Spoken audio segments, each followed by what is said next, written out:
Sunday மட்டும் தான் free. Hi guys, இன்னைக்கு டே 3. என்ன இப்போ விஷயம்னா, நிறைய பேர் என்கிட்ட என்ன கேட்குறாங்கன்னா, நானும் இந்த மாதிரி வீடியோ போடணும், டிஷர்ட் பிரிண்டிங் மிஷின் வாங்கி இந்த மாதிரி பிசினஸ் பண்ணணும், இந்த மாதிரி சொல்றாங்க. கிளாஸ்ன்றது எடுக்க போறது கிடையாது. என்ன ஒரு ஐடியா, நம்ம பயோல ஒரு கூகுள் மீட் ஃபார்ம், அந்த ஃபார்மை ஃபில் பண்ணி சப்மிட் பண்ணுங்க. சப்மிட் பண்ணீங்கன்னா அது முக்கியமான ஒரு விஷயம் ஃபாலோ பண்ணிருக்கணும். ஓகேவா? ஃபாலோ பண்ணிட்டு அந்த கூகுள் மீட் ஃபார்மை ஃபில் பண்ணுங்க. ஃபில் பண்ணிட்டு வெறும் 10 பேர் மட்டும் தான், ஒரு ஃப்ரீ செக்ஷன் மாதிரி. அது எப்படின்னா, இப்போ நான் மட்டும் பேச மாட்டேன், டிஷர்ட் பிரிண்டிங் பிசினஸ் மட்டும் தான்ன்றது கிடையாது. உங்களுக்கு என்ன பிசினஸ் ஐடியா இருந்தாலும் வாங்க பேசலாம். இப்போ எனக்கு என்ன தெரியுதோ அதை சொல்லுவேன், அதே மாதிரி உங்களுக்கு என்ன தெரியுதோ அதை சொல்லுங்க. இது ஒரு டிஸ்கஷன் பேஸ் தான் வந்து. அதனால வேணும்ன்றவங்க கூகுள் மீட் ஃபார்மை ஃபில் பண்ணுங்க, ஃபாலோ பண்ணிட்டு ஃபில் பண்ணுங்க. முயற்சி எடுத்திருக்கோம். அதே மாதிரி இது ஃப்ரீன்றதுனால யாரும் இது வந்து மிஸ்யூஸ் பண்ணாதீங்க.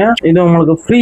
இப்போ வந்து இந்த கமிங் சண்டே மட்டும் தான் ஃப்ரீ. அதுக்கப்புறம் நீங்க அதை எப்படி யூஸ் பண்றீங்கன்றத பொறுத்து தான் அடுத்த சண்டே வந்து நான் திருப்பி வைக்கலாமா வேணாமா அப்படின்றத யோசிப்பேன். அதனால இதை கரெக்டா யூஸ் பண்ணிக்கோங்க. வேணும்ன்றவங்க ஃபாலோ பண்ணிட்டு கூகுள் மீட் ஃபார்மை ஃபில் பண்ணுங்க.